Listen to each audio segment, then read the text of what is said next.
Let's start with the problem. So you have a box containing 6 identical hello tiles and 5 identical world tiles. By tiles, I mean something like Scrabble tiles, but instead of letters, you have these two words.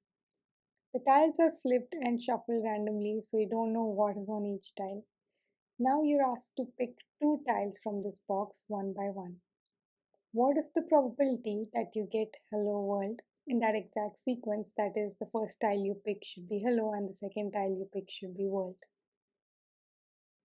Okay, let's see what could you possibly pick. Hello, hello, hello world hello, world. If we consider this as our sample space S, and if we let E be the event that we get hello world, clearly we can see that we only have one hello world in this sample space. Now, since probability is the number of favorable cases divided by total number of cases, we get 1 by 4. Is that it then? Well, turns out this is actually not the right answer. So where did we go wrong? Pause for a moment and see if we can figure out which step in our process we made the mistake in. Okay, let's have a look at our definition for probability again. Probability is equal to number of favorable cases by total number of cases. Implicit in this definition is the assumption that each case is equally likely. The mistake we made was that the cases in our sample space were not all equally likely. So why were the previous outcomes we came up with not equally likely? One quick way to see this is to compare the extreme cases where we pick both hellos or both worlds. Clearly, because we have more hellos than worlds, it must be that the probability of getting hello is greater than the probability of getting world. Okay, so that sample space was no good.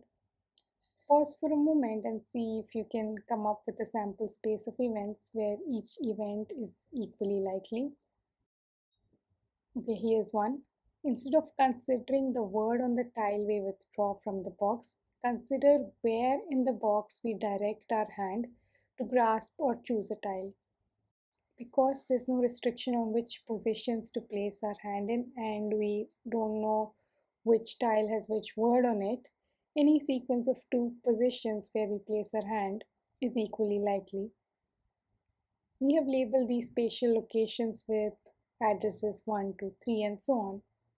So we have 11 positions where tiles are located in the box. Notice we did not label the last empty position.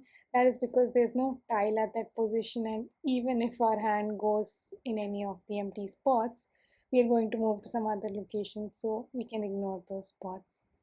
Now, what are the possible sequences of 2 positions? 1, 2, 1, 3, 1, 4, 1, 5. Okay, we can't go on like this. There are a lot of cases. Let's see a better way to calculate the total outcomes. Consider these 2 dashes to represent the 2 picks. The first pick can be any of the 11 locations, so 11 possibilities. After the first pick, we are left with 10 tiles, and hence we have 10 location choices for the second pick. Similarly, we can count the favorable cases. We are looking for a sequence of hello world. That means the first pick must be hello and the second pick must be world. There are 6 positions that have a hello and 5 positions that have a world. Now that we have the number of favorable cases and the number of total cases, we can apply the formula for probability and see that we get the answer 3 by 11, which is the correct answer. Let's look at what we just did. So we were given a box and told that there are 6 identical hello tiles and 5 identical world tiles. And in order to get equally likely cases, we considered the spatial location of these tiles in the box. And when we combine the spatial location aspect of these tiles, it gives us 6 distinct hello tiles and 5 distinct world tiles. They are all distinct because, first of all, the hello tiles were always distinct from the world tiles, and that was clear.